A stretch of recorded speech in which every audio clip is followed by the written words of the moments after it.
Looking to level up your strategies?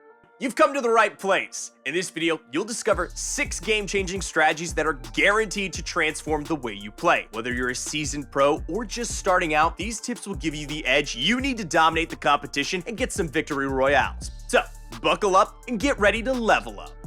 Piece controlling is a great technique to secure eliminations during fights used by every top-tier pro in Fortnite. If you don't know what piece control is, it's essentially claiming the building pieces of your opponent to trap them into a box to have advantages in the fight. What a lot of people don't know about piece controlling is that there is such a thing as too much piece control. In other words, over piece controlling. Over piece controlling is when you try to claim every single wall in the opponent's box to make sure they're fully secured in your piece control, but leaving yourself exposed while doing this so they can get easy shots on you. The most important thing about piece control is that you're protected while claiming builds so that your opponent doesn't get any return damage on you, leading to an easy elimination.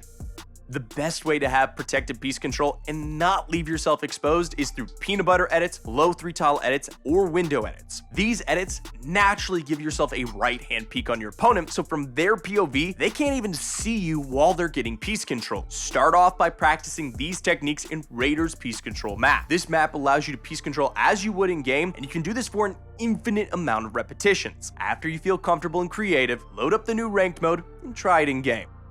But first, let's answer a question coming from Raquel Vasquez Aguilar. How do I get better at piece control? So, what I recommend is this. Jump into this slow-mo crack simulator map and set the settings to 0.5. Once you feel like you've got the hang of it, just switch back to normal speed. You'll notice your edits becoming way more consistent. Practice piece control with your friends as well.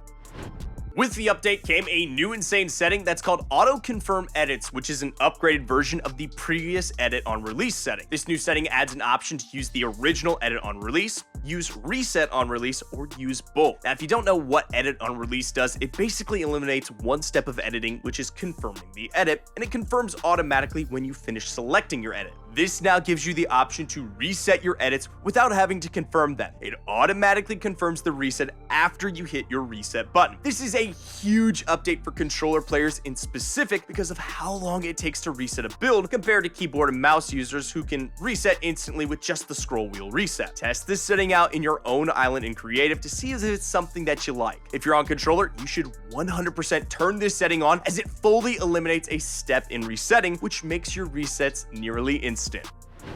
Imagine the thrill of becoming a Fortnite legend. Your journey starts at ProGuides.com, where pro-level secrets are unveiled and the immersive boot camps away. Today, we're gifting you a 10% discount on our pro coaching program. Seize the chance for one-on-one sessions with the pros you idolize. The clock is ticking. Your destiny awaits. Click now and step into your future of Victory Royale. With this season came a ton of new items such as the Mythic Pulse Rifle, Havoc Suppressed Assault Rifle, Kinetic Blade, ODM gear, legendary slurp juices, and the best shotgun in the game, the Mythic Havoc Pump Shotgun. But the only way to get the new Mythic variant of the Havoc Pump Shotgun is to get the vault in one of these 3 locations: the new Massive POI, Mega City, Shattered Slabs, or Brutal Bastion. Now there's a few simple techniques to make sure you can claim the vault safely and obtain the Mythic Pump and Slurp Juice. The first is just simply knowing the drop spot. For example, if you're landing at Shattered Slabs, you should know the best way to drop there, the best spot for landing on the most chests, the quickest loot route, and the best place to farm materials so that you can win off spawn. The best ways to win off spawn are to out-material your opponent, simply meaning that you have more materials than them, giving you a huge advantage if you're to get an engagement. Also, another off-spawn strategy is to wait until other people start fighting so you can third-party and possibly secure both eliminations. Now that you've won off spawn, you're probably thinking that getting the vault is easy since no one's at the POI anymore. Wrong. The boss that drops the keycard spawns as soon as the first zone closes, so it's something that a ton of people at surrounding areas will do is loot and instantly rotate into the outskirts of the POI to try to get a sneaky elimination and secure the keycard. Well, this is where your other strategy comes in. With these POIs, there is a flag that you can claim that drops a few heals and some loot. But what most people do not know is that when you claim the flag, it'll mark anyone in the entire POI. So you can see if there's anyone around you trying to sneak up. Start claiming the flag when there's about 30 seconds left until the first zone closes, so that's when the boss spawns in. It'll mark everyone around you. If the coast is clear, eliminate the boss and make your way to the vault. Make sure you build a few metal boxes around the vault door so no one can sneak in and enjoy your mythic loot.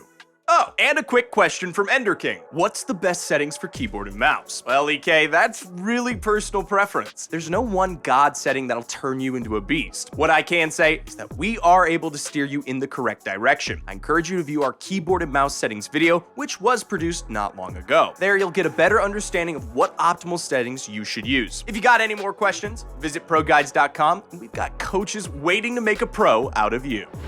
If you constantly find yourself on low ground during build fights, then you need to use some of these high ground techniques to get above your opponent and secure the elimination. Now, there are an endless amount of retakes out there, but most of them, unfortunately, are useless. A ton of people use high ground retakes just to look flashy, leaving themselves exposed in the process and letting their opponents just get easy shots on them. The first high ground technique you're gonna wanna learn is just a simple ramp rush, but with a little twist. When you have an opponent far away and you both start to ramp rush each other, instead of doing 90s to get a layer above, you're gonna wanna place a ramp straight towards them, place a floor and another ramp out, then turn, jump, and connect a wall and a stair to the original ramp to give yourself a boost up to an extra layer. This high ground retake is very simple to learn, and it will always place you a layer above your opponent. The reason why some high ground retakes are bad is because they leave you exposed while you're doing them, allowing your opponent to get easy damage on you. A great and simple move to use to always make sure you're protected while doing a retake is a high wall. You can use a high wall from a side jump during 90s or even when you're just ramp rushing someone. You're gonna always want to place the high wall wherever your opponent is to give you an extra layer of protection while building. My personal favorite way to use a high wall is from a side jump. Using a high wall after a side jump allows you to get piece control on your opponent or just go straight into another protected retake. All you have to do is a normal side jump, land on a stair, and throw up a high wall at the same time. Now, if you struggle with landing on a stair off of a side jump, practice a normal side jump landing on a floor until you get the hang of it. When you watch a pro Fortnite player play, do you notice things that they do that you don't? There's a reason that these people are pros. It's because they have techniques that separate themselves from the rest of players. The first thing that pros do that you don't is W key in ranked mode. Let's be honest, it's not hard to have a high rank in the new ranked mode, and you don't even need to have a high rank to play tournaments. So the best option is to W key every game. The reason pros always W keyed in arena and now in ranked is to work on their in-game fighting skills. Your in-game fighting skills are a lot different than the creative mode fighting skills because not everyone has the same guns, the same material count, or the same health and heals. So it's very important to work on fighting in-game as well. The best way to go about W keying in ranked mode is to land at a drop spot that you're comfortable with, not the most hot drop on the map. Once you land, get heals, get loot you're comfortable with, and farm some materials, start heading over to the more hot spots on the map to start some engagements. Another great technique pros utilize is VOD reviewing. VOD reviewing your own games is a huge way to learn from mistakes you make,